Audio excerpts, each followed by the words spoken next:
Bismillahirrahmanirrahim. Alhamdulillahirabbil alamin. Allahumma shalli ala Muhammad wa ali Muhammad. Berjumpa kembali dengan Obras Al-Qurba TV. Obrolan rasional santai bersama Al-Qurba TV. Pada pertemuan kali ini kita bersyukur kepada Allah Subhanahu wa taala karena kita kedatangan dua tamu spesial yang masing-masing berkibar dengan channelnya. Saya sapa dulu di sebelah kanan saya Habib Syahdu. Apa kabar Habib Syahdu? Alhamdulillah. Sehat-sehat ya? Alhamdulillah. Nah, terima kasih antum mau menjadi tamu Al-Qurba TV. Alhamdulillah, silaturahmi yang bermanfaat insyaallah. Terima kasih, jazakumullah khairan katsir. Dan di sebelah kiri saya yakin para pemirsa Al-Qurba TV sudah tidak asing lagi dengan beliau. Bosan tentunya. Nggak, insya Allah kalau bosan nggak, karena antum diantara salah satu tamu idaman ya, yang dinantikan terus oleh pemirsa Al-Qurba TV karena emang antum diantara yang paling sering mengisi acara obras kita. Ustadz Habib Dr. Muhsin Labib. Ahlan wa sahlan Ustadz. Assalamualaikum. Nah, pada pertemuan kali ini kita akan mengangkat tema Arba'in Husaini. Karena tema ini adalah Arba'in Husaini, maka izinkan saya untuk bersalam dulu kepada cucu agung Ar-Rasul sallallahu alaihi wa alihi. Assalamualaikum ya Aba Abdillah. Assalamualaikum wa alal arwahil lati hallat bifina'ik. Alaikum minna jami'an salamullahi abadan ma baqina wa baqiyal lailu wan nahar. Wala ja'alahu Allah akhiral ahdi minna li ziyaratikum. Assalamu ala al-Husain wa ala Ali ibn al-Husain wa ala aulad al-Husain wa ala ashabil Husain. Arba'in Husaini akan menjadi tema kita, dan izinkan saya sebagai host dalam acara ini untuk sedikit menyampaikan sebuah narasi pembuka, untuk kemudian saya akan sambung dengan pertanyaan-pertanyaan yang sudah saya siapkan untuk obras kali ini. Arba'in Husaini adalah sebuah fenomena ziarah yang bisa disebut sebagai ziarah agung. Kenapa dikatakan ziarah agung? Karena sekarang ini Arba'in Husaini atau berziarah kepada Al-Husain ibn Ali bin Abi Thalib alaihissalam telah menjadi sebuah peristiwa yang luar biasa besar, mendunia, universal, monumental, fenomenal, dan sekarang kita menyaksikan di hari-hari yang sebelum ini ada jutaan langkah yang mengayunkan langkah-langkah penuh dengan semangat dan spirit, dan dalam nuansa berduka cita, dalam jarak puluhan kilometer, sebagian ratusan kilometer, bahkan sebagian sampai 1000 kilometer untuk berjalan berziarah menuju pusara suci cucu Ar-Rasul sallallahu alaihi wa alihi Al-Husain ibn Ali bin Abi Thalib alaihissalam di Karbala. Semua menyaksikan itu, dan ini menjadi sebuah fakta dan realita yang mencengangkan dunia. Bagaimana ada seorang yang gugur sebagai martir sekitar 1383 yang tahun yang lalu, pada tahun 61 Hijriah, dan sampai sekarang orang-orang terus memperingatinya, terus meneteskan air mata duka untuknya, dan bahkan sekarang telah menjadi sebuah fenomena ziarah dengan jutaan manusia. Ini adalah sesuatu yang boleh jadi mendatangkan banyak pertanyaan. Mengapa ziarah ini menjadi ziarah agung, menjadi ziarah besar? Bahkan meskipun Ar-Rasul sallallahu alaihi wa alihi, kakek Al-Husain, secara kemuliaan semua kita meyakini jauh melebihi Al-Husain ibn Ali bin Abi Thalib alaihissalam, tapi ziarah kepada Al-Husain merupakan sebuah fenomena yang hampir tidak ada tandingannya di dunia ini. Nah, kalau ada yang bertanya, mengapa ziarah ini menjadi besar? Saya telah menyiapkan beberapa jawaban saya sendiri, tapi nanti akan kita kuak lebih dalam dari keterangan-keterangan narasumber kita pada pertemuan kita kali ini, bahwa saya akan bagi dalam sepanjang obras ini jawaban-jawaban yang telah saya siapkan juga, di antara mengapa ziarah ini menjadi sesuatu yang besar dan fenomenal, karena ini merupakan mukjizat kalam Ar-Rasul sallallahu alaihi wa alihi. Ketika Ar-Rasul pernah berkata, "Inna liqatlil Husain alaihi salam la hararatan fi qulubil mu'minin la tabrudu abada." Jauh-jauh hari, bahkan sebelum terjadinya pembantaian Al-Husain, Ar-Rasul berkata bahwa dalam terbunuhnya Al-Husain akan tercipta bara di hati orang-orang mukmin yang tidak akan pernah padam. Ucapan ini diucapkan bahkan sebelum Al-Husain gugur. Dan ucapan ini menjadi mukjizat ketika kita menyaksikan ucapan ini di zaman kita sekarang ini, yang menjadi ziarah dengan nuansa duka cita bersama jutaan manusia, jutaan langkah dalam jarak yang sampai 1000 km bahkan lebih. Ini sesuatu yang luar biasa. Itu diantara salah satu alasan kenapa ziarah ini menjadi besar, karena sudah diprediksi oleh Ar-Rasul Shallallahu Alaihi Wasallam bahkan sebelum terjadinya peristiwa pembantaian Al-Husain ibn Ali bin Abi Thalib alaihissalam. Nah, pertanyaan pertama yang saya akan ajukan kepada Dr. Muhsin Labib, menurut antum Ustaz, pandangan antum, mengapa ziarah ini menjadi ziarah agung, menjadi sebuah ziarah yang fenomenal dan monumental seperti ini? Bismillahirrahmanirrahim. Tema yang menarik dan memang perlu dibahas, karena meskipun sebagaimana yang kita ketahui itu adalah sebuah pertemuan terbesar sepanjang sejarah manusia, karena jumlahnya sangat besar di satu waktu yang bersamaan, tapi tidak mendapatkan coverage, tidak mendapatkan peliputan yang proporsional. Ada ketidakadilan dalam pemberitaan, dan karena itu tema yang diangkat kali ini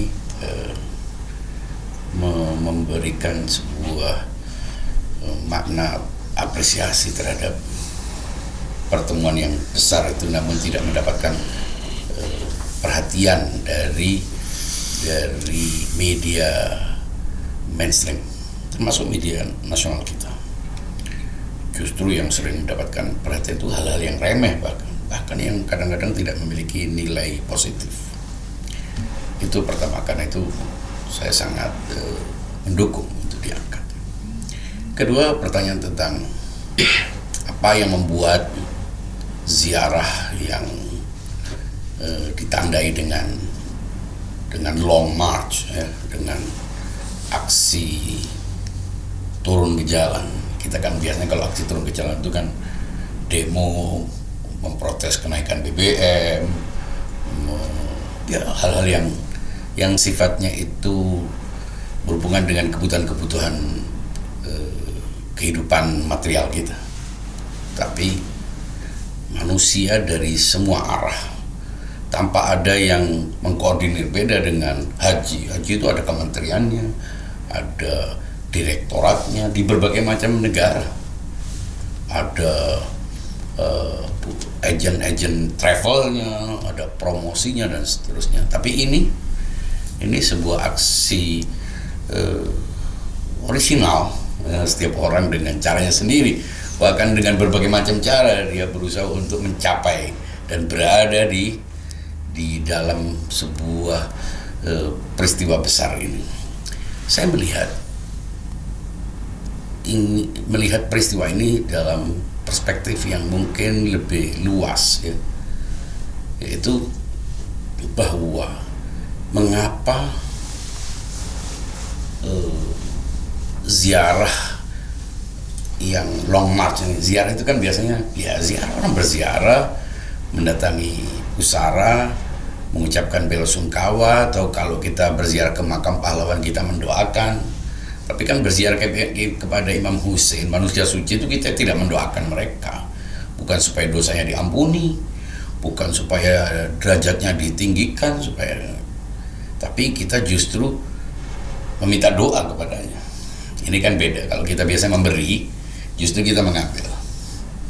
Dan yang kedua, karena apa yang dialami oleh Imam Husain itu pembunuhan yang dialami itu beda dengan semua kebesaran Nabi sebagai manusia yang termulia, yang karena itu Imam Husain menjadi mulia.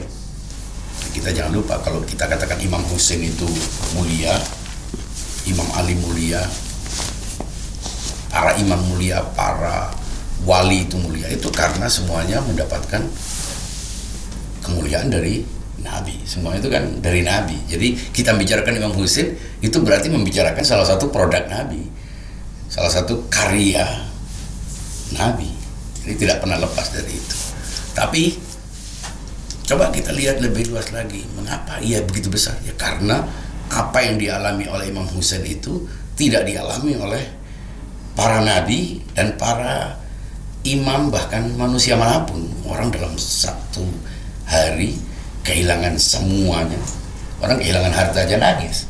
Orang salah transfer aja ngurus dengan, artinya kehilangan adalah sesuatu yang menjadi persoalan manusia paling besar.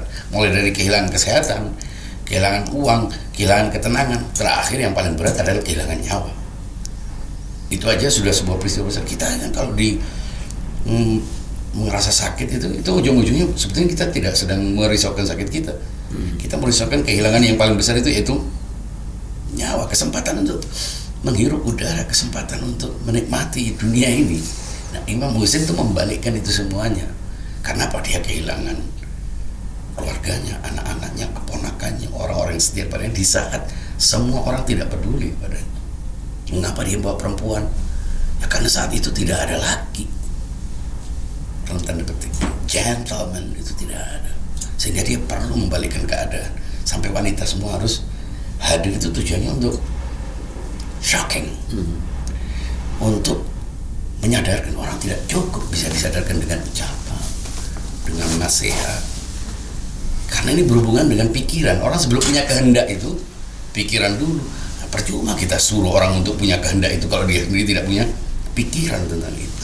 Nah, pikiran itu hanya bisa disadarkan dengan sebuah peristiwa yang dengan itu lebih ekspresif dari sekedar narasi, dari sekedar nasihat-nasihat verbal. Jadi nasihat aktual.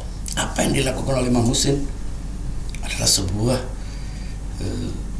aksi kemanusiaan yang luar biasa. Dan karena itu setiap orang yang berjiwa bugar, setiap orang yang berhati sehat, berjiwa manusiawi dalam arti yang sebenarnya, itu merasa minimal berempati. Kalau dia tidak punya keterikatan teologis, tidak punya keterikatan keagamaan, dia tidak memandang Imam Husain itu sebagai seorang imam murni, bahwa itu adalah sebuah kejahatan, sebuah genosida yang direncanakan melawan sebuah tirani yang despotik, yang arogan. Kita melihat kucing aja mencari induknya, kita terenyuh hati kita. Kita naik mobil, kita berhenti, kita carikan induknya. Ini manusia mulia dan manusia yang diagungkan oleh agama dalam umat Islam.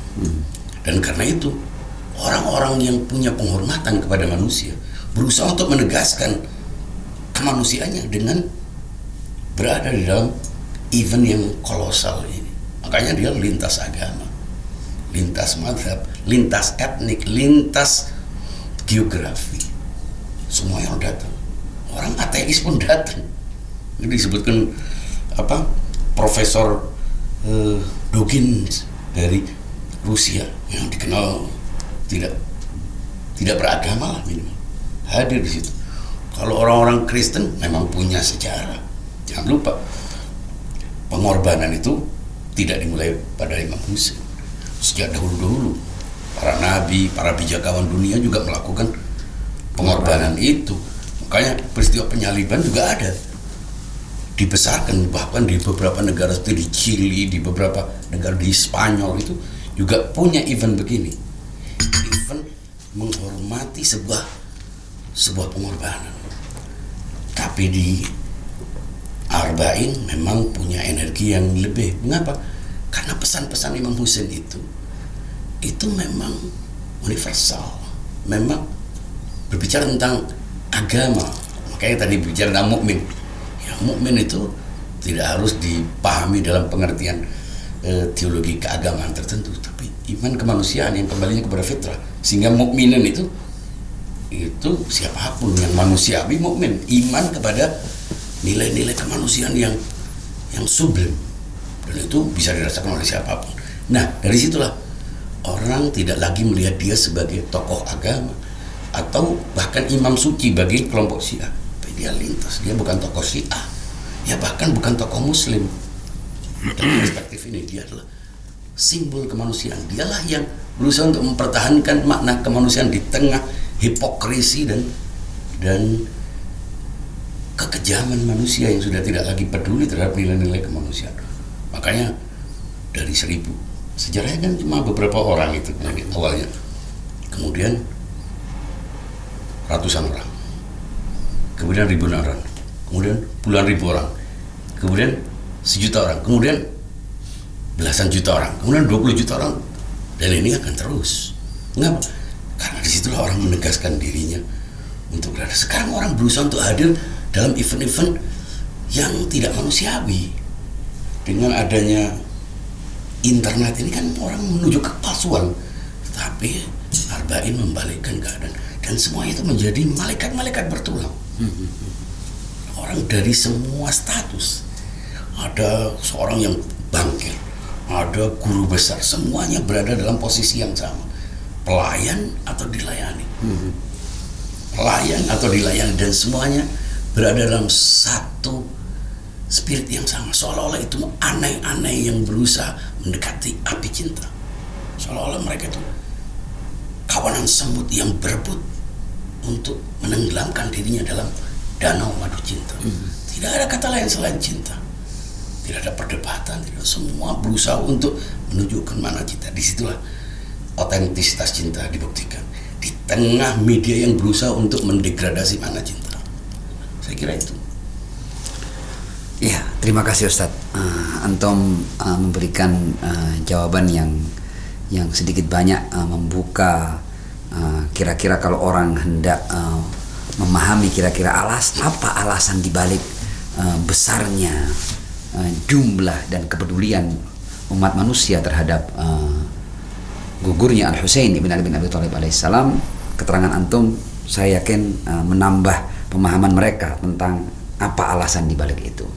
Saya akan bertanya tidak jauh beda ya, meskipun nanti saya sudah menyiapkan pertanyaan khusus ya buat Habib Syahdu, tapi dari yang saya tanyakan tadi, kalau Anda ditanya oleh orang,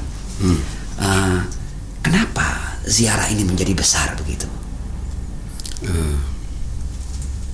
Ziarah Arba'in. Iya. Saya melihat sebagaimana yang juga sudah diungkapkan oleh Dr. Labib,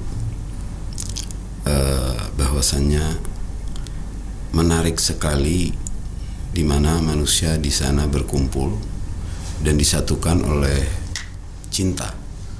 Jadi ada hal-hal yang berbeda kalau kita lihat seperti yang disebut ada banyak event yang terjadi di mancanegara di dunia ini, dan setiap event atau kumpulnya manusia banyak, baik itu hadir acara, upacara dan segala macam, itu juga diliput. Cuman memang fakta nyata bahwasannya tidak ada yang seperti Arba'in, ziarah Arba'in ke Sayyidina Husain itu memang sebuah fenomena yang luar biasa.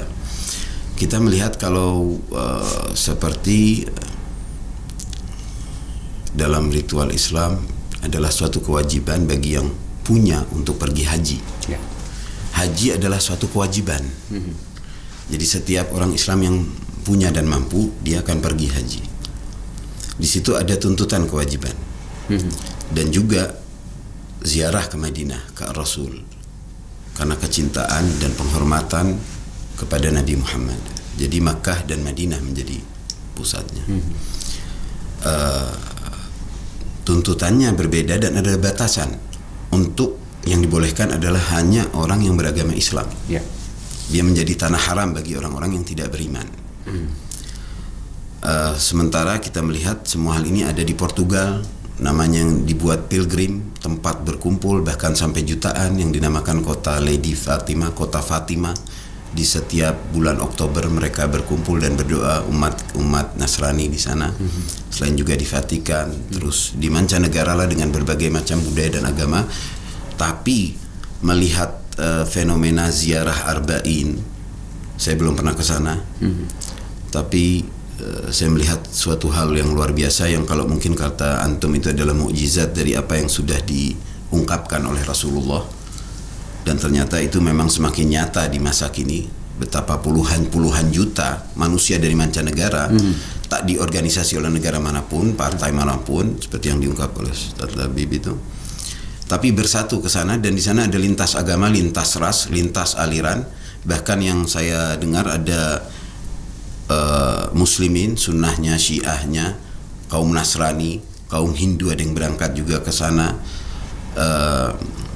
Bahkan saya mendapat reportasi dari wartawan mancanegara Eropa, ada yang dari Italia, ada yang dari Inggris, yang mereka menulis artikel kemudian bahkan membuat video-video klip di sosial media mereka atas hal yang menyentuh bagi mereka, betapa banyaknya manusia yang kumpul ke satu titik, dan yang mempersatukan bukanlah kewajiban. Tidak ada kewajiban. Saya kalau mau mengecek literatur Ahlus Sunnah, tidak ada yang mewajibkan untuk mengadakan upacara atau ikut serta dalam upacara ziarah Arba'in. Bahkan kalau kita mengecek literatur Syiah, juga tidak ada obligasi ataupun yang mewajibkan bahwasanya ziarah Arba'in ini dan berjalan dari ziarah Sayyidina Ali di Najaf, jalan kaki long march itu sampai ke Karbala adalah suatu kewajiban. Bukan kewajiban. Betul. Bahkan sebagian ulama menganggap bahwasanya tidak begitu juga Banak Nas, sehingga tidak ada riwayat. Jadi justru hal itu menjadi suatu hal yang bahwasanya yang menggerakkan manusia semua ini adalah suatu kecintaan bahwasanya, dan bahwasanya mereka pergi ke sana adalah ke titik apa kalau istilah antum tadi, Ustaz?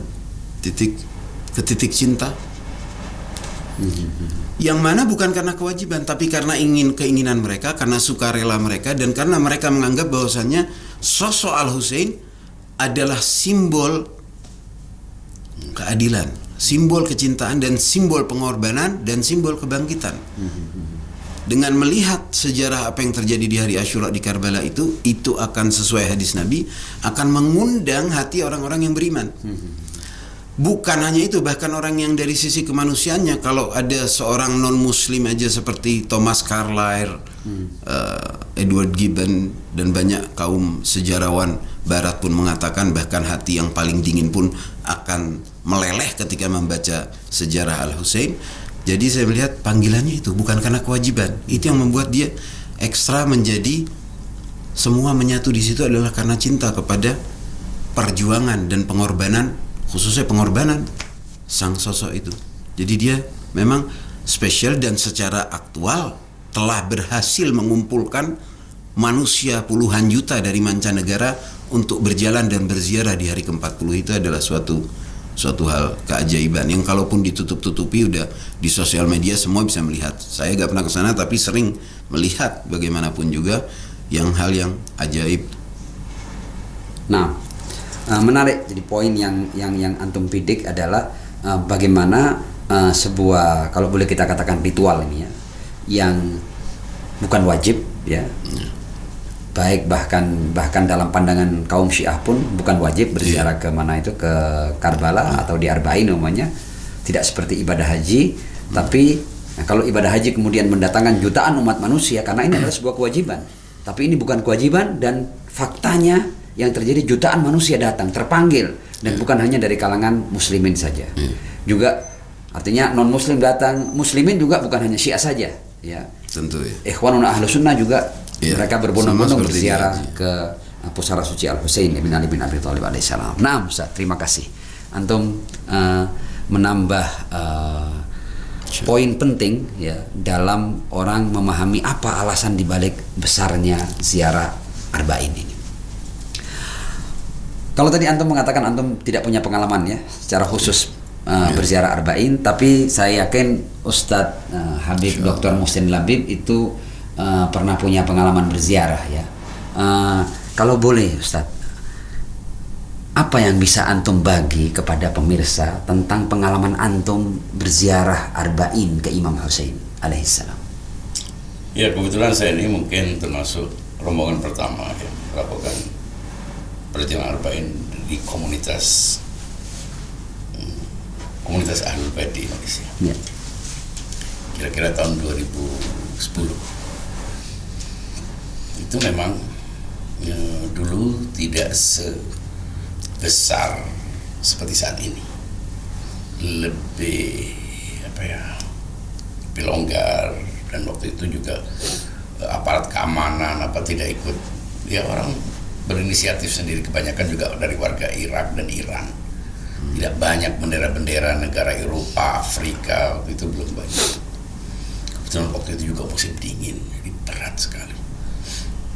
Nah, secara umum saya sudah melakukannya 7 kali, dan hampir semua orang yang pernah melakukan ziarah Arba'in ini ikut melakukan long march, baik full maupun setengah, karena tidak kuat atau ya karena lemah, karena udara, karena cuaca, atau karena memang ketahanan tubuhnya yang kurang. Karena di situ bukan hanya jauh, tapi panas juga, dingin juga. Kalau musim dingin sangat dingin, kalau musim panas sangat terik, dan ada debu.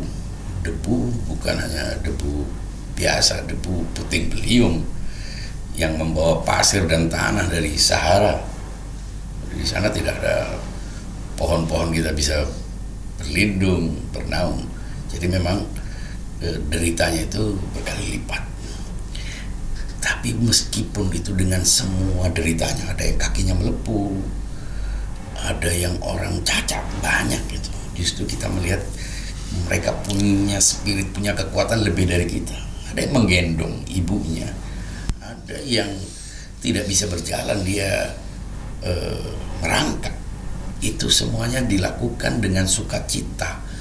Dan semua orang yang pernah melakukan itu semuanya merasa harus melakukan yang kedua kali. Mengapa? Ya karena disitulah dia menikmati, setiap orang menikmati originalitas, otentisitas, kemurnian, ketulusan apa adanya. Mereka tidak lagi mempersoalkan kamu dari mana. Semua orang saling menyapa dengan baik, dan karena tadi itu tidak ada batas, Anda harus mampu. Orang di sana justru kebanyakan orang mungkin yang tidak mampu di sana. Jadi tidak ada. Kalau haji, kalau kita saat tidak mampu melakukan haji, kita masih punya tanggungan untuk melakukan ibadah haji saat kita mampu. Tapi kalau ini mampu tidak mampu tidak ada urusan. Kita tidak dituntut apapun untuk melakukan itu. Dan ketika orang melakukan itu dan merasakan deritanya, itu justru derita-derita itulah yang menjadi nostalgia dia, menjadi memori bahwa ternyata kita baru tahu nikmatnya luka. Bahwa di balik luka, di balik lara itu ada kenikmatan spiritual, kenikmatan intelektual. Kita kan biasanya kenikmatan tuh sensasional, kenikmatan material, kenikmatan visual. Itu yang umum. Tapi di sini orang bukan melakukan piknik ke tempat-tempat dia untuk melakukan bersantai, berlibur, tapi orang datang berbondong-bondong mengeluarkan uang, apalagi jaraknya makin jauh. Ada yang dari Argentina, dari Kolombia, dari Indonesia, termasuk jauh perjalanan, dan itu memerlukan biaya besar karena tidak ada fasilitas. Anda tidak bisa membooking untuk hotel, semuanya serba padat, semuanya terisi. Anda juga jarang bisa menemukan hotel di sana karena sudah terisi. Itu Ya, silakan. Mau tahu titik berjalannya itu berapa kilo, Ustaz? Titik awalnya dari mana? Masing-masing orang dari kotanya, biasanya begitu. Dari kota yang ada di Irak. Iya, dari Basrah ya dari Basrah. Yang dari Nasiriyah dari Nasiriyah. Tapi umumnya orang-orang yang dari luar Irak itu titiknya dari Najaf. Najaf kalau dari hotel dia berada ya mungkin 110. Najaf makamnya dari titik makamnya Sayyidina Ali. Biasa dari hotel, ada yang dari makam Imam Ali, masing-masing orang punya titiknya. Sampai kira-kira 15 kilo itu baru ada tiang. Jadi dari Najaf ke Karbala sekitar 100 kilo. itu berjalan kaki. Sebagian besar berjalan kaki. Kalau orang-orang Irak sudah biasa berjalan kaki. Mereka seperti pakai Lamborghini, sementara kita pakai odong-odong. Dengan cepat sambil melihat kita, memahami. Mereka dengan terbiasa sudah jalan, anak muda-muda itu. Bahkan Di sebagian tempat nggak pakai sendal. Ya, tapi kalau kita jabat tangannya memang kaki. Tangannya kayaknya memang sudah ada pelindung alaminya. Tetap begini mereka. berapa lama biasanya? Kalau mereka itu 2 hari atau 1 hari setengah. Kalau kita ya rata-rata 3 hari, ada yang 4 hari. Karena ada yang bersama ibu-ibu. Kita pun awalnya puluhan orang, kemudian 100 orang, kemudian berlebih sampai sekarang pun akhirnya orang berebut untuk mendapatkan kesempatan untuk berziarah itu bisa sampai 3.000 ya. Dari Indonesia itu? Ya. Oh. Dari Indonesia melakukan perjalanan itu. Nah, kembali kepada pengalaman itu. Pengalaman itu karena pengalaman spiritual, tidak ada yang bisa diceritakan selain derita-derita itu. Ada yang melepuh, nanti ada yang melindungi, ada yang memijat, ada yang membersihkan luka-luka, kan kadang-kadang kulit itu bergeser, ya, panas, keringat itu melepuh, dan ketika menginjaknya, situ sakitnya bukan main.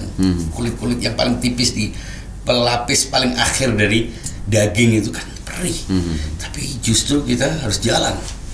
Kalau enggak kita enggak mencapai target waktu, karena mengejar tanggal 20 Safar, di mana semua orang di situ menenggelamkan dirinya dalam cinta. 20 Safar itu persis hari 40. Ya. Meskipun hitungan kalendernya beda-beda setiap orang, kadang-kadang bergeser 1 hari 2 hari. Dan yang ajaib, yang buat kita terharu itu mulai detik pertama ketika semua orang yang berada di situ itu melayani. Anda tahu yang melayani itu orang-orang miskin sebagian. Mereka menabung uangnya untuk bisa melayani para peziarah. Ya, dan yang melayani tidak mesti orang yang punya mauqif, punya jamuan, punya tempatnya. Kadang melayani gimana caranya? Duduk berdiri, tisu. Dia menawarkan tisu supaya orang-orang bisa membersihkan hanya dengan tisu. Ada yang orang naruh korma, ya kan, banyak orang. Dia nggak ada yang bisa disumbangkan. Sementara dia ingin menjadi pelayan. Apa yang dilakukan? Mengeluarkan biji kormanya supaya orang bisa makan tanpa harus mengeluarkan korma. Macam-macam di situ. Seni pengorbanan itu benar-benar spektrum, tidak pernah terlihat kan memang. Tiba-tiba ada semua orang itu seolah-olah menjadi baik semuanya. Kita tahu setiap orang kan punya karakter yang beda-beda. Kadang karakter berbeda terlihat buruk bagi orang lain. Tapi di saat seperti itu semuanya berada dalam satu ritme yang sama. Sepanjang jalan itu ada warung-warung untuk orang istirahat, beli minuman jika gak punya. Nggak ada pembelian. Ada orang jual rokok. Tapi kalau minuman semuanya free, orang makan, minum, tidur free sepanjang jalan. Orang berebut untuk melayani. Dan ini bisa disaksikan, ini bukan hiperbola ini. Sesuatu yang kita sendiri tidak pernah mengetahui. Belum pernah ada orang berebut. Biasanya berebut itu maklar di terminal bis antara penumpang. Berebut ini justru berebut untuk supaya orang tinggal di rumahnya. Ada yang mencium kakinya, membersihkan kakinya. Yang membersihkan kakinya ini orang-orang kalau di sini mainnya sinetron, gagah rapi. Kita justru yang gembel gini malah dilayani. Apalagi tahu kita di daerah yang belum pernah mereka tahu di situ ada komunitas Syiah atau apa. Itu mereka kaget kok sampai ke situ. Ya bendera-bendera negara Swedia itu kan salib itu semuanya ada di sana. Di sana semuanya lebur jadi satu manusia. Banyak manusia jadi satu manusia, karena manusia diukur oleh jiwanya. Ketika jiwanya semua satu, maka semuanya terjadilah unifikasi, semuanya melebur dalam satu garis yang sama. Kita tidak mempersoalkan orang dari mana, kita tidak tanya orang dari mazhab apa, agama apa, semuanya agamanya satu, yaitu agama kemanusiaan, agama Al-Husain, agama penderitaan demi sebuah kebenaran. Yang kalau bukan karena itu, mungkin kenapa orang-orang semua kok kesana padahal panas, padahal ini. Ternyata memang sekarang dunia ini mulai dikuasai oleh kepalsuan. Jadi mereka ini berusaha untuk keluar dari matrix. Luar Karbala itu matrix, semuanya itu diarahkan, kecenderungan manusia dibuat, dikendalikan oleh pusat korporasi data. Palsu. Semuanya diarahkan. Kecenderungan kita, isu-isu yang kita bicarakan itu suka diarahkan hanya Karbala, hanya Arba'in yang di luar radar mereka. Semua orang berjalan dengan caranya sendiri-sendiri. Nah, kita pun tidak pernah ada kenapa kita melakukan? Karena Al-Husain. Kenapa Al-Husain? Al-Husain bukan sosok. Nah, ini makanya kita jangan sampai mempersonifikasi, jangan membonsai Al-Husain hanya sebagai sebuah peristiwa. Karbala itu hanya sebagai sebuah peristiwa sejarah, dan Al-Husain hanya sebuah person. Makanya kalau dia hanya sebuah person, ya kita mengaguminya sebagaimana kita mengagumi para tokoh-tokoh. Tapi dia sistem nilai, dia adalah simbol, dia adalah manifestasi dari kemurnian bahwa manusia itu luka. Nggak ada cerita-cerita ajaib. Ini bukan Marvel, bukan DC. Luka-luka, terbunuh. Tidak ada kisah-kisah aneh-aneh. Tapi justru dalam luka itu, justru dalam darah itu. Makanya filosofi darah yang mengalahkan pedang tidak terjadi pada tahun itu. Pada 10 Muharram tidak terjadi. Justru terjadi pada Arba'in. Kebangkitan itu pada Arba'in. Makanya disebut Karbala itu Asyura al-wujud, Arba'iniyatul baqa. Jadi munculnya di Arba'in, di Asyura. Tapi kelestariannya justru dibuktikan di Arba'in ketika muncul Zainab dengan keberaniannya, retorika, logikanya. Dan ketika muncul Tawabin, orang-orang para penebus dosa, orang-orang yang merasa perlu menyusul kafir Al-Husain minoritas dulu, kecil, diabaikan, ditinggalkan, dicemooh bahkan. Siapa yang menyangka bahwa itu semuanya adalah kebesaran Rasulullah SAW. Jangan lupa Arba'in, Al-Husain, Asyura adalah karya Rasulullah SAW. Ini tidak terpenggal. Ini semuanya adalah sebuah bunga rampai yang integral, tidak terpisah. Nah, saya juga ketika tadi antum berbicara tentang bahwa Karbala itu, peristiwa Karbala ya, terwujud pada 10 Muharram, tapi kelestariannya di Arba'in. Bahkan seiring dengan ucapan Rasul yang saya sebut di bagian pertama tadi itu juga yang membuat saya kaget juga adalah prediksi dan bagaimana Sayyidah Zainab alaihissalam memandang masa depan.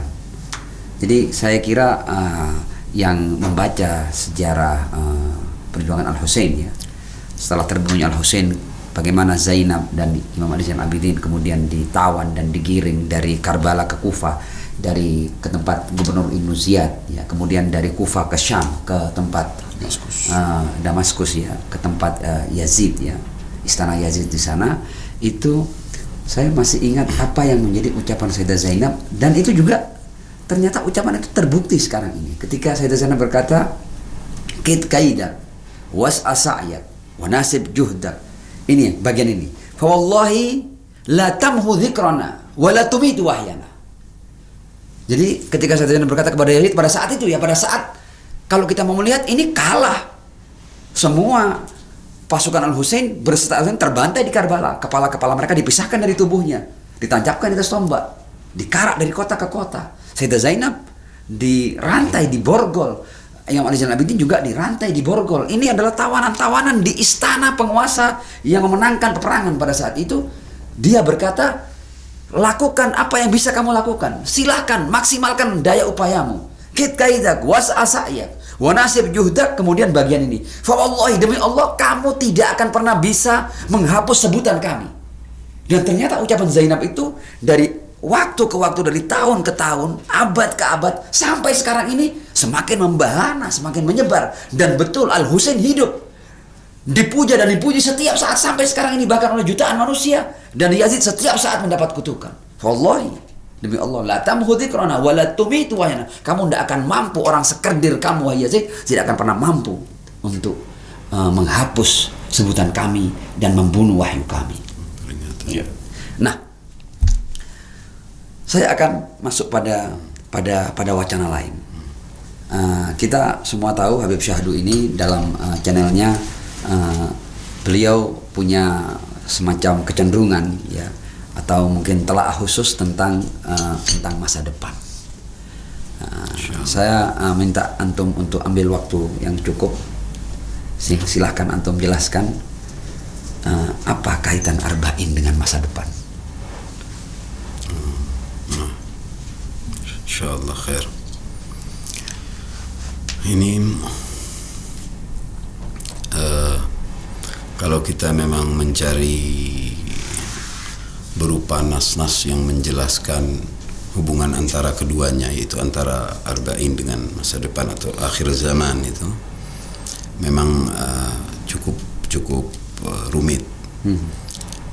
Tetapi mungkin bisa dikaji seperti ini dari ayat Al-Quran sama fakta aktual sejarah, dan juga fenomena yang kita lihat dan nggak bisa dipungkiri sama bagaimanapun tidak bisa dipungkiri bahwasannya puluhan juta manusia ke satu titik kumpul. Saya katakan ini menjadi fakta, realita, tidak ada orang bisa memungkiri. Iya. Jadi kalau misalkan apa hubungannya misalkan dengan masa akhir zaman, kita mengetahui dalam riwayat dan di sini sepakat insyaallah madrasah-madrasah Islamiyah bahwasannya Imam Mahdi itu akan deklarasi di Makkah, di Ka'bah Pada 10 Muharram.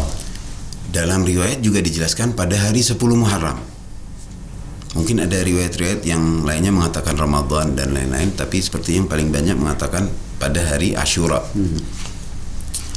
Dari situ beliau memulai deklarasi dan kemudian memulai gerakannya dari sana, di mana yang kalau kita lihat bahwasannya di situ banyak mancanegara yang melakukan yang menyambut dengan bahkan memasrahkan,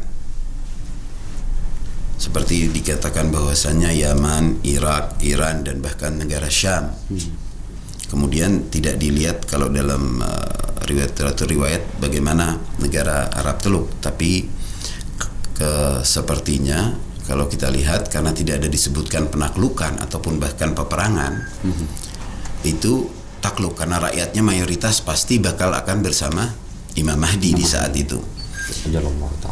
Jadi nah ketika itu dalam riwayat juga dinyatakan setelah negara-negara Hijaz dan Khalij dan kemudian Syam, Irak, Iran, Yaman bersatu itu, mayoritas yang lainnya tentu akan gak ada pilihan lain, apalagi ketika rakyat semua negara-negara itu menyambut dengan mukjizat yang ada.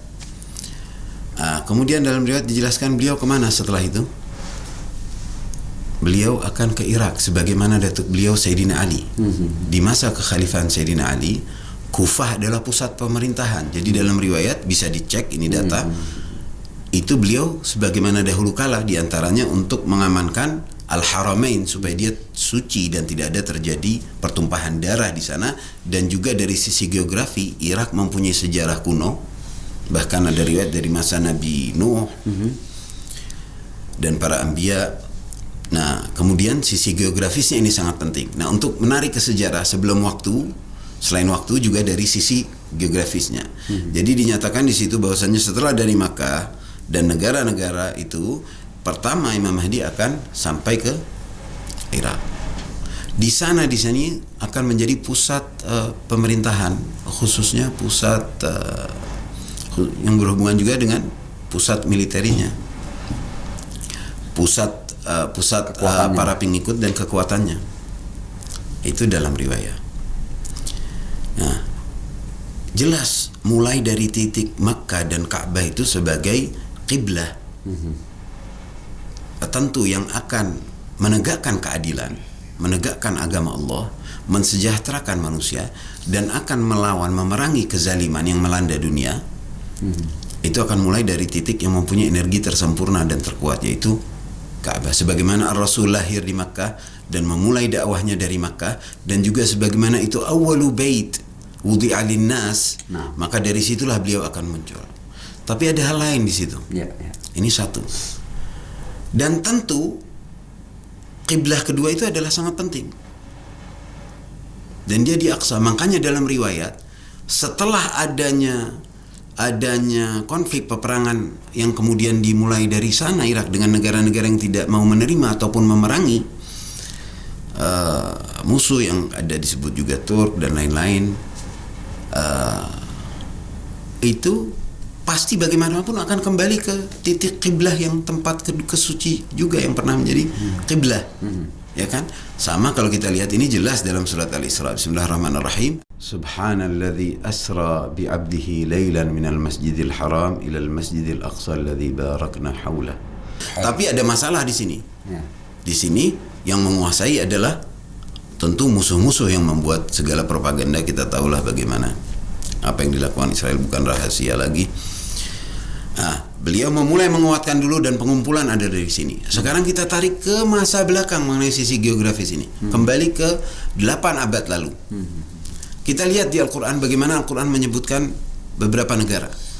Ada satu keistimewaan kalau kita melihat dan mengkaji, ada satu negara karya yang mana di situ Allah sebut Bismillahirrahmanirrahim dalam surat Yunus ayat 98. Bismillahirrahmanirrahim. Falaula kanat qaryatun amanat. Negara yang beriman. Ini tempat, kota, negara, desa, tempat yang beriman. Yang mana fanafa'aha imanuha illa qaum Yunus.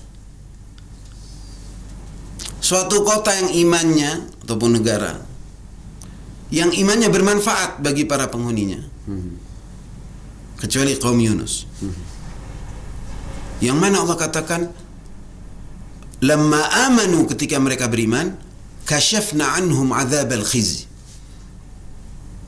Ini kota bisa terpuruk, sempat terpuruk, mengalami sejarah yang luar biasa di kezaliman demi kezaliman banyak terjadi di sana. Kashafna anhum adzabal khizy fil hayatid dunya wa matta'nahum ila hin. Kita lihat, kita cari di mana karya yang amanat fanafaha imanuha. Al-Quran mempunyai bentangan sepanjang sejarah kalau sudah menyebutkan ini karya amanat fanafaha imanuha, kashafna anhum adzabal khiz. Ya kan? Kita buka dan silahkan lihat di tafsir Ibn Katsir, Tafsir Al-Kabir, riwayah dari Ibn Mas'ud, dari Wahab, dari beberapa riwayat bahkan tafsir Ahlus Sunnah menyebutkan bahwasannya kaum Yunus adalah di Nainawa, yakni Karbala. Dan saya lebih terkejut lagi ketika melihat dalam riwayat itu dan dalam tafsir bahwasannya mereka keluar saat Nabi Allah Yunus memperingati jika kalian tidak mau beriman dalam 40 tidak mau beriman maka akan datang azab. Sampai di malam itu tentuan Sayyidina Nabi Allah Yunus alaihissalam pun meninggalkan mereka yang sampai kemudian menaiki bahtera perahu dan kemudian sampai ditelan oleh ikan yang besar itu. Dan pada saat yang terjadi saat itu ketika beliau naik ke bahtera, ternyata kaumnya ketika melihat awan-awan hitam sudah memasuki, mereka keluar turun semua ke jalan. Ibu, bapak-bapak, ibu-ibu, anak kecil, bahkan hewan-hewan semua dilepaskan karena anjuran seseorang yang alim dan mengetahui saat itu, dan mereka serentak semua turun ke jalan dan mereka beribadah dan menyatakan keimanan mereka kepada Nabi Yunus. Fanafa'a imanuha. Dan berapa lama menurut riwayahnya juga? 40 hari. Kapan mereka keluar semua itu disebutkan hari Asyura. Fadhal, ini bisa dicek ini. Nah, ini di masa 8 abad sebelum Masehi. Tapi ayah itu nyata dan sampai sekarang bahwasanya ini adalah qaryatun amanat fanafa'a imanuha.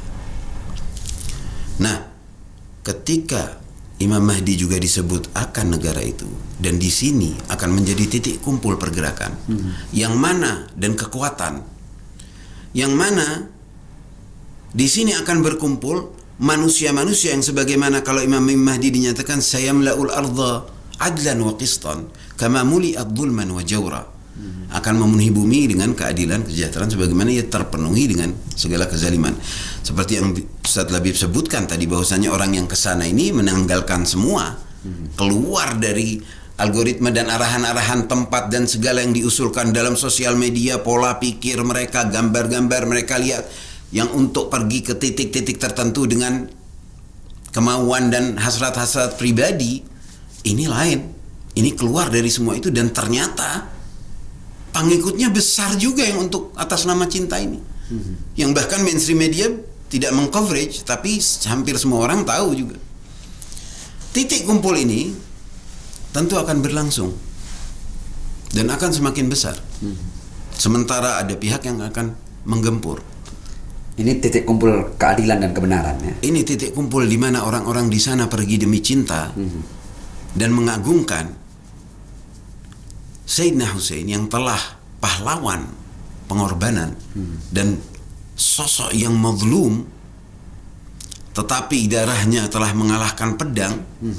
Kalau dibilang Asyura, kemudian Arba'iniyatul Baqa, sama sebagaimana tanahnya juga di masa 8 abad sebelum Masehi pun seperti itu. Memulai dari hari Asyura dan hari ke-40-nya, setelah 40 hari mereka terus beribadah. Kalau mau ambil yang 40, itu mereka terselamatkan. Rafa'na anhum adzabal khizy. Nah, jadi kalau kita mau cari hipotesa saya. Iya, silakan. Kalau kita mau cari dari mana titik tolak Al-Mahdi, Imam Mahdi, sang juru penyelamat akhir zaman. Dari mana titik tolak dia melakukan perlawanan, dan ini di riwayat banyak. Memulai dari kota Irak. Tetapi ada waktunya di sana ketika beliau dah Asyura di Makkah, di Ka'bah, kemudian bisa dalam 40 hari itu beliau dari hari ke-40 pasti bersama ini para pengikut keadilan yang melupakan semua dan menyatu dalam menjunjung keadilan dan pergi ke sana demi cinta dari mancanegara sebagai titik kumpul yang sangat luar biasa. Ke sana.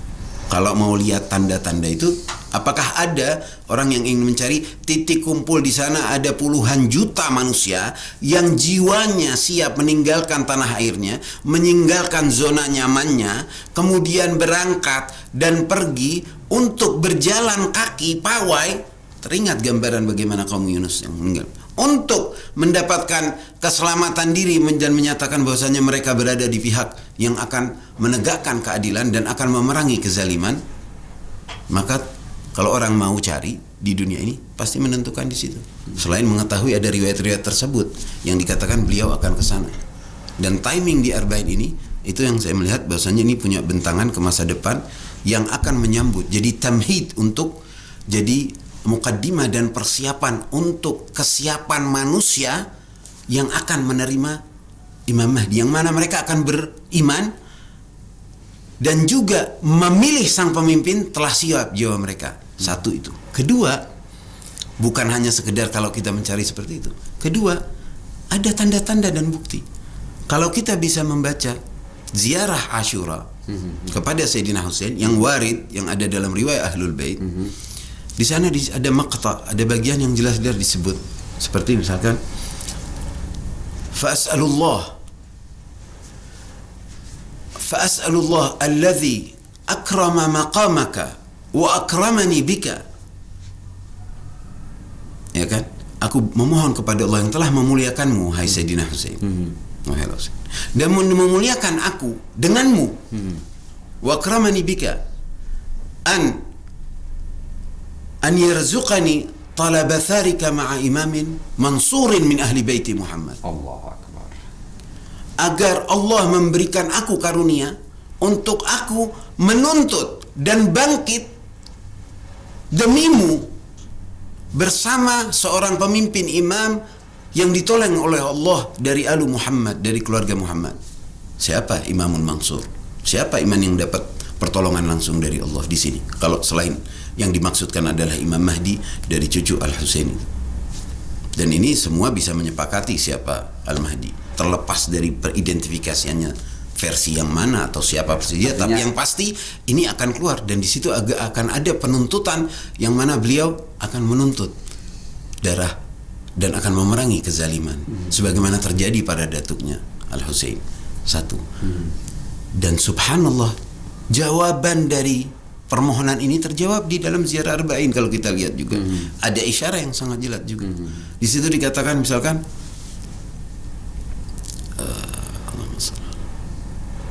yang dikatakan wa nusrati lakum mu'addah fa ma'akum la ma'a aduwikum. Ya kan? Dibilang qalbi bi qalbikum silmun wa amri li amrikum muttabi'. Ya. Baru wa nusrati lakum muaddah fa ma'akum. Di sini iqrar, ini udah. Jadi sangat erat itu. Betapa kalau memang dalam riwayat akan keluar di hari Asyura dan kemudian beliau memulai dari Ka'bah akan ke Irak, isyarah dari itu juga mengisyaratkan itu akan menjadi titik dolak dalam pergerakan yang universalnya dari sana. Di sana kumpul semua orang-orang atas nama keadilan. Bukan agama, bukan kewajiban, bukan ritual yang diwajibkan oleh agama manapun, mazhab manapun sebagaimana yang kita lihat. Dan di sana sudah istilahnya memahid jalanan itu adalah jalanan menuju ke kesatuan dengan cinta, kesatuan dengan kepemimpinan, kesatuan dengan full keimanan, menjadi karya yang amanat. Nah di situ adalah karya lain yang akan mereka hadapi, karya yang ahlikat awalnya. Itu yang akan menjadi hadapan. Makanya diriwayatkan juga dalam Imam Mahdi, beliau akan sholat bersama Nabi Isa di Al-Quds. Jadi sebelum ke yang sana, pertama Ka'bah, ya kan? Di sana ada Al-Haramain. Beliau gerak awal dari Madinah, berangkat ke Makkah. Ya. Dari Makkah, setelah itu baru ke Irak, dan dari sana akan mulai untuk menyelamatkan tanah suci para anbiya dan kiblat, yaitu kiblat Al-Masjidil Aqsa yang terjajah, membebaskan khusus, dan sholat di sana bersama Nabi, bersama kaum yang siap beriman dan qaryah yang tentu amanat. Ya, dan menariknya juga kalau kita lihat fenomena dunia sekarang, Yazid zaman atau simbol kezaliman zaman yang sekarang ini tampak adalah negara haram Israel. Ya, penjajahan, dan itu disebutkan dalam ada. Naam. Hipotesa antum ini menarik untuk ditelaah dan dikaji lebih dalam. Syukron Ustaz. Kita tidak bisa berbicara tentang arba'in dalam satu pertemuan. Ya, akan banyak tema yang masih perlu dibahas ya. Tapi di bagian akhir ini saya tertarik untuk bertanya kepada Ustaz Habib Dr. Muhsin Labib ya. Itu karena kan tadi kan kita memetik-metik bagian-bagian ziarah ya.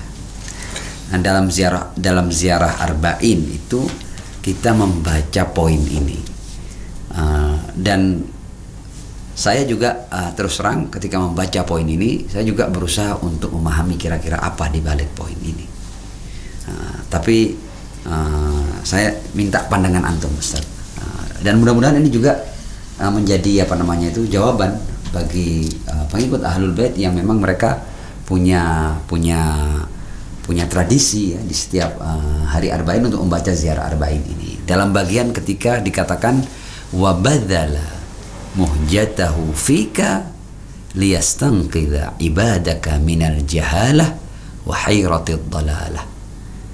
Dan Al-Husain mempersembahkan darahnya, jiwanya, raganya, nyawanya di jalanmu ya Allah, dalam rangka menyelamatkan hamba-hambamu dari kebodohan, dari kejahilan, wa hayratid dalalah, dan dari kebingungan dalam kesesatan. Nah, apakah antum bisa sederhanakan apa maksud dibalik poin ini Ustaz? Begini, tadi saya berbicara tentang bahwa dunia ini sekarang itu dikuasai oleh segelintir orang. Kita sudah tidak bicara lagi dalam sebuah sistem negara. Justru negara itu adalah salah satu media, salah satu alat media dalam pengertian luas, alat yang dia gunakan untuk memantapkan status quo dan hegemoni. Ya, termasuk negara fiktif yang tadi kita sebutkan. Tapi ada kekuatan-kekuatan invisible, kekuatan-kekuatan yang stateless, tidak bernegara mereka. Mereka ada di mana-mana. Mereka bukan hanya menguasai harta, tapi menguasai memori, menguasai pikiran-pikiran orang. Dan mereka menciptakan dunia-dunia palsu, menciptakan simulakrum, simulasi-simulasi kepalsuan yang menerjang semua norma-norma. Orang sudah tidak malu lagi mempertontonkan dirinya. Orang tidak malu membanggakan berbangga. memamerkan itu dulu sesuatu yang kampungan dulu orang. Tapi sekarang orang justru menunjukkan, orang tidak malu mencaci maki, justru tujuannya untuk dipuji. Loh, orang buat tayangan isinya mencaci maki orang dan itu viewernya banyak. Benar-benar jungkir balik dari nilai yang sudah ada. Dan itu semua kepalsuan juga tahu. Kita pun melihat bagaimana palsuan ini menciptakan sebuah fakta palsu, fake. Semua orang juga tahu. Berbicara tentang kebaikan, tapi sebenarnya itu tidak mencerminkan kehidupan dia yang nyata. Itu nyata. Orang dalam rumah dia punya anaknya, dia bisa berjoget-joget, dia bisa menari, memamerkan tubuhnya tanpa rasa malu dengan bangga. Dan itu diikuti oleh semua orang. Ada sebuah kegilaan yang tidak disadari. Dan ini sedunia. Nah, ketika kita bicara tentang Karbala, kemudian kita bicara ziarah Arba'in, kemudian kita melihat fenomena bola es yang terus menggelinding, yang bisa jadi ketika sudah mencapai angka tertentu dunia akan berubah. Ini perlawanan terhadap hegemoni, terhadap kepalsuan. Ini sebuah originalitas, autentisitas. Di situ tidak ada rekayasa, paham? Ya, jadi itu tadi tuh kesadaran orang seperti tertarik ke sana, kesedot, ada super magnet yang menarik setiap orang untuk ke sana. Orang sudah mulai mencari keaslian itu di mana. Debu, luka itu kan nyata, itu kan bukan algoritma, itu kan bukan data, itu nyata. Dan orang mulai merasakan itulah hidup yang sebenarnya. That's reality, itulah realitas. Sementara ini dunia palsu, karir, status, pujian, itu semuanya palsu. Mereka meninggalkan itu semua dengan berbagai macam kebanggaan dengan saldo kekayaan semua mereka itu. Mereka tinggalkan itu masuk ke dalam dunia nyata. Mereka itu dunia materi. Inilah kumpulnya manusia sadar. Nah, ketika kita tanya, kita ingin berusaha untuk menginterpretasi teks yang ada dalam bagaimana sebuah pengorbanan justru menyadarkan, kematian justru menghidupkan, mati tapi menghidupkan, darah tapi memenangkan. Ini kan sebuah logika yang benar-benar berbeda dengan dunia yang palsu yang ada di luar itu. Artinya ketika orang sudah tidak sadar lagi dengan ucapan justru menjadi hiburan sekarang. Ceramah menjadi hiburan, nasihat menjadi quote, menjadi status, menjadi ocehan di Twitter. Semua orang bijak sekarang, kebijakan palsu. Nggak ada fakta. Nah, Arba'in, luka, melepuh, darah, panas, debu, itu nyata. Ini bukan algoritma ini. Ini bukan algoritma, ini nyata. Itulah membangkitkan. Artinya orang tidak cukup disadari dengan kata. Kita kan sudah tidak lagi orang bisa ngomong tentang kebijakan, orang tinggal menjadi duplikator, menjadi plagiator, bisa ngomong bisa jadi sebijak Einstein pun bisa, sepandai Einstein sekarang di dunia. Matinya kompetensi, death of expertise, matinya kepakaran, tidak ada yang nyata. Tapi di sini nyata, luka, melepuh, darah, dan yang kita puji bukan aktor tampan, bukan aktris seksi, bukan Elon Musk yang kaya raya, bukan, nggak punya follower Imam Husin. Follower maya, followernya real. Tapi itu justru membangkitkan. Jadi inilah kematian yang menghidupkan. Menghidupkan apa?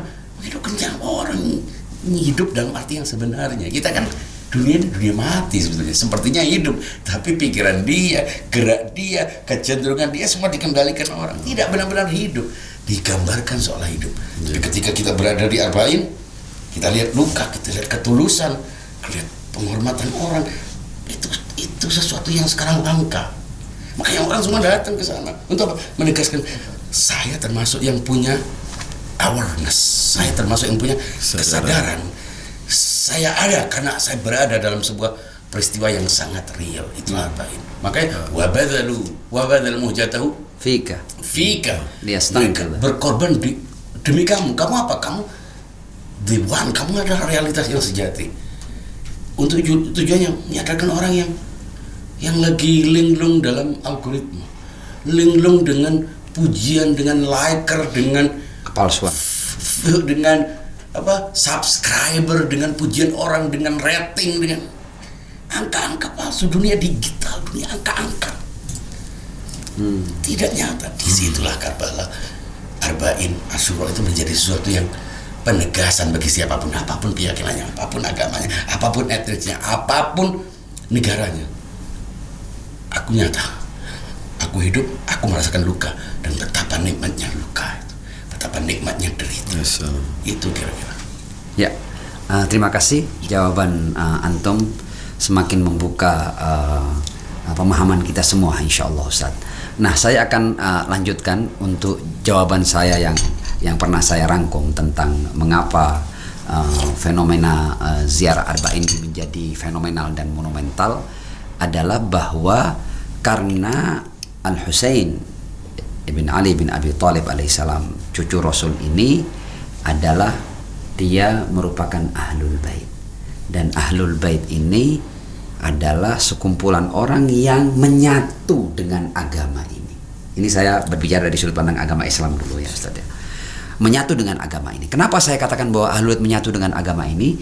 Karena Al-Quran sebagai kitab yang paling sempurna, kitab suci terakhir, ya, yang dengan kitab suci yang terakhir ini risalah Allah menjadi sempurna. Al-yauma akmaltu lakum dinakum wa atmamtu alaikum ni'mati wa raditu lakumul Islam madina. Al-Quran ini mengenalkan, ya, hanya Ahlul Bait sebagai manusia-manusia suci dalam ayat Tathir. Innama yuridullah liyudhiba ankum ar-rijsa ahlal bait wa yutahhirakum tadhhira. Al-Quran hanya mengenalkan Ahlul Bait sebagai manusia-manusia suci, dan Al-Quran tidak mengenalkan manusia lain sebagai suci. Pasca Rasul, orang-orang suci itu Al-Quran mengatakan hanya Ahlul Bait. Innama yuridullah liyudhiba ankum ar-rijsa ahlal bait wa yutahhirakum tadhhira. Karenanya Ahlul Bait selalu menyatu dengan kitab yang abadi ini, menyatu dengan Al-Quran. Karena mereka adalah sekelompok orang yang dikenalkan suci pasca Ar-Rasul Shallallahu Alaihi Wasallam, dan ini semua menyepakatinya. Kemudian yang kedua, Ahlul Bait ini menjadi pesan agung Ar-Rasul. Inni tarikun fikum tsaqalain. Ya, selain satunya kitab Allah, kemudian wa itrati ahla baiti. Jadi wasiat agung ketika Rasul hendak meninggal dunia itu kepada umat ini dua hal ini, Al-Quran dan Ahlul Bait, dan Al-Husain salah satu dari Ahlul Bait ini. Dan bukan hanya itu, Ahlul Bait adalah sekelompok orang yang senantiasa bersama kita dalam ritual yang menjadi tiang agama ini.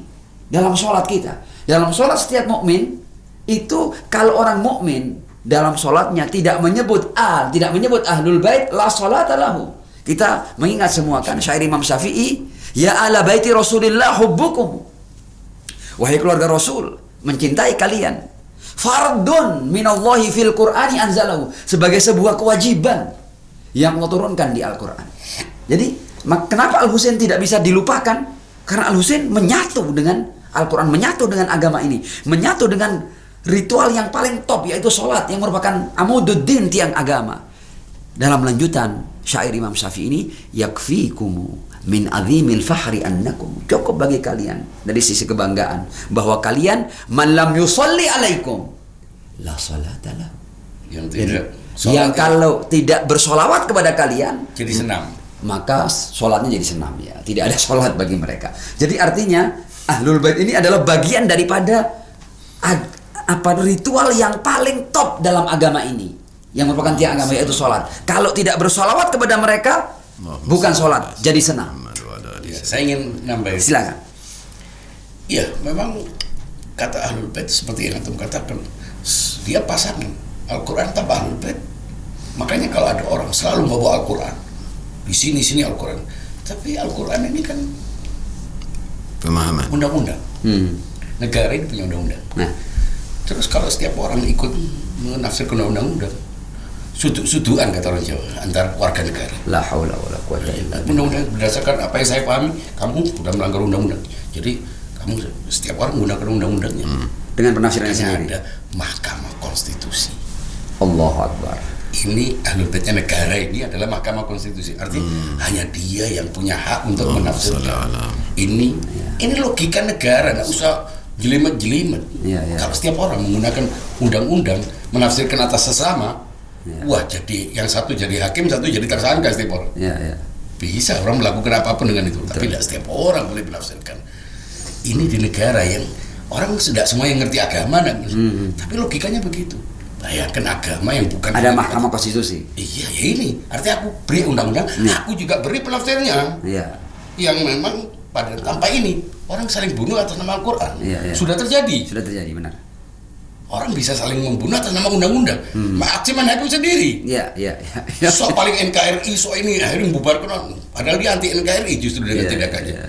Makanya harus ada padanan, ada undang-undang, ada institusi negara, pemerintah untuk melaksanakan undang-undang. Tapi menarik tentang Ahlul Bait ini, karena banyak orang menggunakan ayat-ayat ini.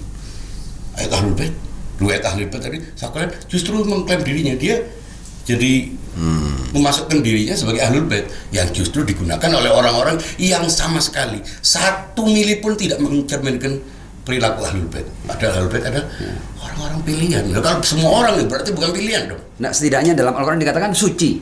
Ya itu, karena mereka mengamalkan kesucian justru dengan itu.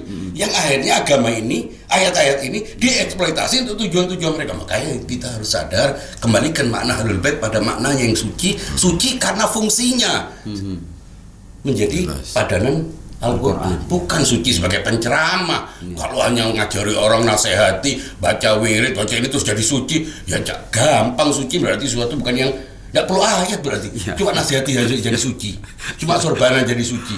Nah itu maksud saya, supaya tidak keliru. Ahlul Bait ini orang-orang tertentu, bukan semua orang jadi Ahlul Bait. Oke, sebelum saya bertanya kepada Habib Syahdu ya, saya juga beberapa jawaban tadi itu, selain dari jawaban antum berdua, di antaranya juga kenapa Al Husain ini kemudian abadi ya, dan dari waktu ke waktu terus berkobar ya, tentang Al Husain dan perjuangan Al Husain ini, karena semesta berduka. Kita kan tahu kan bahwa keberadaan ini milik Allah, dan keberadaan ini selalu bersama Allah. Jadi suara keberadaan ini, suara semesta ini bersama sang empunya, sang pemiliknya. Ada ucapan bahwa ketika Al Husain itu gugur, itu semesta berduka. Ada sebuah riwayat, saya baca riwayatnya dulu, tapi kemudian riwayat ini dikuatkan oleh Al-Quran, oleh ayat Al-Quran.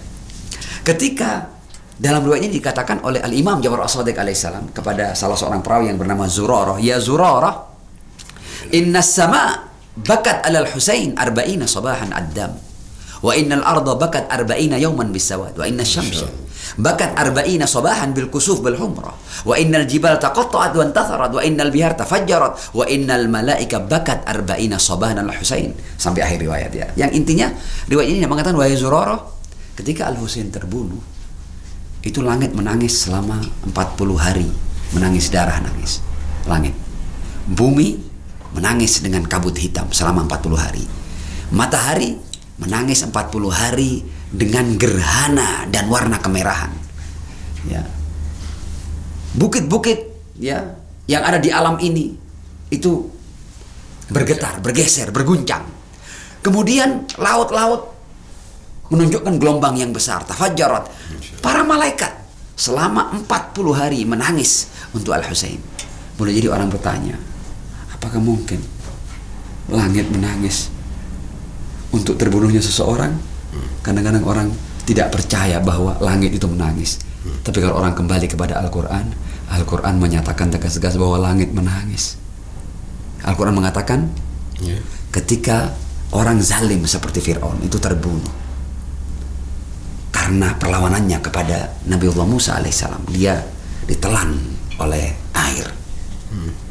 Al-Quran kemudian mengatakan, fama bakat, di surat Ad-Dukhan ayat 29, fama bakat alaihimus sama wal ard wa makanu mandharin. Untuk orang yang nista dan pelaku kezaliman seperti Fir'aun, langit tidak nangis, bumi tidak nangis. Fama bakat alaihimus sama wal ard, berarti kalau yang terbunuh orang suci seperti Al Husain, bakat as-sama wal ard, ini langit bisa menangis, jelas ini kan. Artinya kenapa peristiwa terbunuhnya orang baik ini menjadi besar? Karena semesta ikut berduka sesuai ayat Al-Quran, sesuai riwayat. Kalau mungkin orang akan menyaksikan riwayat ini, kita kuatkan riwayat ini dengan Al-Quran. Fama bakat alaihimus sama'u wal ard wa makanu munzarin. Saya akan akhiri obras kita ini dengan pertanyaan. Satu pertanyaan yang akan saya berikan kesempatan antum masing-masing untuk menjawabnya. Akhir-akhir ini kita pernah mendengar istilah Al-Husain yajma'una. Husain menyatukan kita. Apa yang ingin antum komentari tentang pernyataan ini? Bahwasannya figur beliau, mungkin juga Ustaz lebih bisa, saya rasa apa yang sebagian yang sudah diulas mungkin cukup menjawab beberapa persen dari pertanyaan itu, betapa beliau adalah menjadi titik kumpulnya hati-hati yang cinta dan yang ingin menunjukkan keimanan dan kekaguman dan mereka. Seperti keterangan antum tadi ya, bahwa nanti orang-orang yang akan melawan kezaliman, orang-orang yang memperjuangkan keadilan dan kebenaran, titik kumpulnya adalah Al-Husain. Iya, dan akan kemana? Seperti sempat disinggung bahwasanya akan mencari Yazid zamannya. Dan itu pun juga mempunyai titik kumpul dan disebut juga sebagai lawan dari qaryah beriman. Ini ada qaryah lain. Untuk akhir ini Jadi sebagaimana orang-orang yang beriman ini punya assembly point, tempat titik kumpul, dan juga ada tempat titik kumpul yang mana di sana pusat kezaliman, pusat fasad, pusat yang merusak. Ya. Itu yang disebut dalam surat Al-Anbiya 95-96. Bismillahirrahmanirrahim. Wa haramun ala qaryatin ahlaknaha annahum la yarji'un. Ya kan, haram bagi suatu qaryah yang telah kami hancurkan, bahwasanya mereka ini tidak kembali, yakni akan ada kembali. Wa idza futihat ya'juj wa ma'juj wa hum min kulli hadabin yansilun. Jadi sepanjang masa ini ada suatu titik yang mana di sana adalah tempat kumpulnya dzurriyyah iblis, sebagaimana yang disebut dalam Al-Kahfi, keturunan iblis, yang mana berupa manusia. Saya bahas ini dalam buku saya, insyaallah terbit dengan judul Misteri Al-Kahfi, insyaallah. Jadi di sana ada tempat juga titik kumpul yang mana dia itu titik kumpul tapi dengan paksaan, lain dengan arba'in. Ini dengan paksaan dan dengan segala macam propaganda. Bahkan kalau kita kembali ke sejarah, Hitler bermain, ini gimana, dibuat diaspora yang secara paksa, penjajahan sana sini, supaya mereka kembali ke satu titik itu. Wa idza futihat ya'juj ma'juj wa hum min kulli hadabin yansilun, dan mereka akan hadir di situ, di titik itu. Yaitu yang dulu disebut Israel Utara, yang telah ahlaknah dan telah disinggung dalam Al-Kahfi kisah kedua, nanti diperjelas insyaallah dalam buku. Ini adalah adalah titik yang mana negara yang titik tempat yang mana mereka negara dihancurkan dan menjadi titik kumpul mereka, hum min kulli hadabin yansilun. Nah, ini akan menjadi tujuan. Dari mana? Karena bagaimana? Jelas. Karena nanti dari titik yang satu ini, qaryah amanat, tujuan akhir jelas akan sholat di Baitul Maqdis, yang sempat dikuasai oleh kaum yang menjajah, mengeksploitasi dan melakukan banyak kerusakan dari sisi geografisnya. Oleh karena itu akan ke sana menjadi tujuan, dan kemudian salat untuk membebaskan Al-Quds dan penjajahan yang ada di dunia ini. Jadi bukan hanya karena kecinta, di sana ada tanggung jawab nantinya akan mengajak mereka dari perjalanan itu menuju suatu titik untuk memenangkan keadilan dan akan meruntuhkan kezaliman. Nah, ahsantum. Saya anggap ini sebagai closing statement antum, Ustaz ya. Ya. Kecuali ini kalau antum hendak menambahkan sesuatu, tafadhol. Sudah. Ustaz Labib, silakan. Al-Husain yajma'una. Oh, bukan tentang riwayat tadi itu ya. Terserah. Boleh antum tambahkan tentang riwayat. Saya agak bingung apakah itu tentang pertanyaan tentang riwayat yang langit menangis atau kalau Al-Husain yajma'una kembali lagi kepada universalitas. Bahwa Imam Husain bukan hanya person, bahkan personalitas Imam Husain itu manifestasi dari Husainitas. Jadi ada kehusaininan, Husain sebagai cahaya yang transenden, yang merupakan manifestasi dari asma Allah. itu termanifestasi dalam Hussein fisikal yang terjadi pada peristiwa 10 Muharram. Tapi Hussein sebagai cahaya haram, cahaya itu sifatnya mematikan keburukan kan. Orang kalau mau di laser itu mematikan, orang di kemo itu mematikan virus-virus. Jadi memang fungsinya begitu. Dan karena itu kalau Al-Husain yajma'una berarti memang dia adalah the meeting point. Dia adalah epicentrum dari sebuah nilai kebaikan, nilai kenaturalan, kealamian, keotentisitas itu. Bahwa kepalsuan ini akan dihancurkan oleh kemurnian, keaslian yang direpresentasi oleh Imam Husain. Tapi Imam Husain di sini bukan person. Imam Husain adalah salah satu, dia adalah cahaya dari Imam Ali. Imam Ali adalah cahaya dari Rasulullah. Rasulullah adalah cahaya dari Allah. Dan itu semuanya kembali kepada satu. Dan kita harus kumpul di situ. Makanya kalau kita Al-Husain mengumpulkan itu, kita itu karena pesan kemanusiaan itu tidak milik agama. Orang beragama belum tentu baik, tapi orang yang manusiawi pasti beragama. Kalau agama itu artinya dikembalikan kepada fitrah. Kita jangan pernah memisahkan antara ini menurut kemanusiaan, menurut agama. Nah, agama itu ada kemanusiaan. Kalau menurut manusia begini, menurut kemanusiaan begini, menurut agama begini, berarti ada kemungkinan agama itu kadang-kadang tidak manusiawi gitu. Itu tidak bisa. Kemanusiaan adalah agama yang imanen. Ketuhanan adalah agama yang transenden. Selalu itu. Kita melihat Tuhan di mana? Kita tidak pernah ketemu Tuhan. Yang melihat Nabi, melihat Imam Ali, melihat orang baik-baik, itu semuanya adalah manifestasi dari Allah. Makanya Allah itu tidak hanya di dalam wujud langit. Makanya kata samawati wal ardh itu bukan bicara tentang tempat, tapi bicara tentang sisi transendensi Tuhan, sisi imanensi Tuhan. Dewa-dewa dipuji oleh para penganut agama lain. Jangan lupa dewa-dewa itu bukan Tuhan. Ya, bahkan sebutan Tuhan itu Tuhan, Lord. Tapi ada Tuhan satu yang semua itu disepakati dalam semua kitab suci. Kecuali yang buatan, agama buatan. Tapi agama yang dibangun oleh para nabi, para bijakawan, kembali kepada satu Tuhan yang sama. Dalam Hinduisme, dalam Buddhisme, dalam Zoroaster, dalam semua keyakinan-keyakinan yang perennial itu semuanya sama. Nah, Al-Husain itu subhanallah, orang tidak lagi melihatnya dalam mazhab apa. Sayangnya justru umat Islam sebagian itu tidak peduli, justru nutupi. Sementara orang-orang yang di luar agama itu justru mereka menegaskan keberpihakannya pada Al-Husain. Ini kan ironi.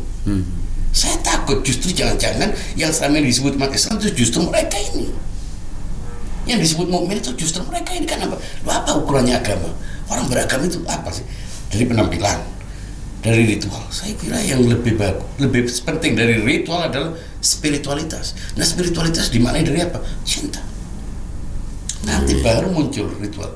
Kalau tidak punya cinta, hanya punya ritual, dia tidak punya inti dari semua ibadahnya. Apa artinya? Jadi menurut saya mungkin kita perlu melakukan redefinisi terhadap apa yang kita sebut dengan mukmin, muslim.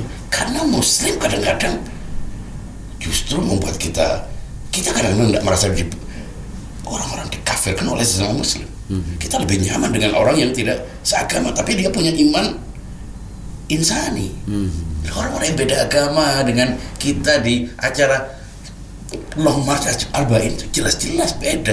Boleh tidak beragama seperti kita, tapi membawa dengan pakaian Asyura, dengan membawa Al-Husain, dengan membawa salibnya. Tapi ini tidak menghalangi dia untuk cinta Al-Husain. Itu sesuatu yang tidak ada rumusnya gitu.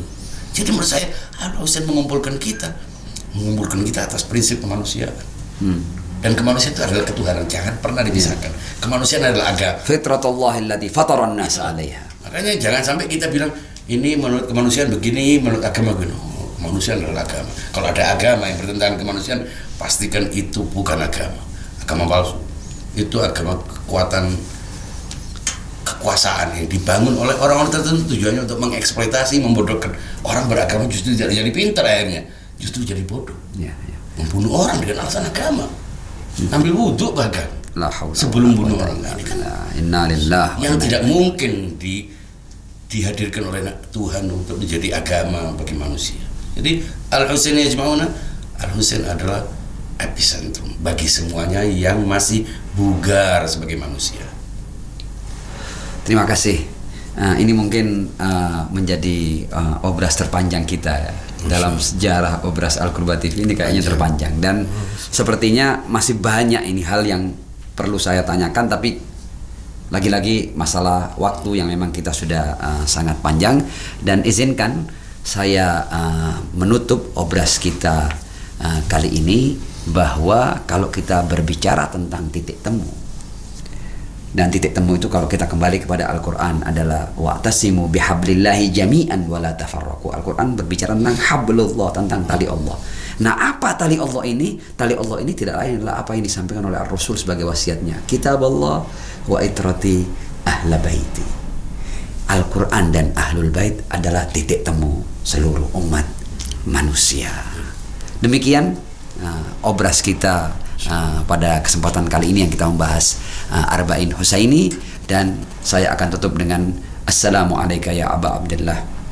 Assalamualaikum wa alal arwahil lati hallat bifinaik. Alaikum minna jami'an salamullahi abadan ma baqina wa baqiyal lail wan nahar wa la ja'alahu Allah akhiral ahdi minna li ziyaratikum. Assalamu ala al-Husain wa ala Ali ibn al-Husain wa ala auladil Husain wa ala ashabil Husain wa rahmatullahi wa barakatuh. Terima kasih saya ucapkan kepada kedua narasumber yang luar biasa, dan sampai jumpa lagi. Wassalamualaikum warahmatullahi wabarakatuh. Waalaikumsalam.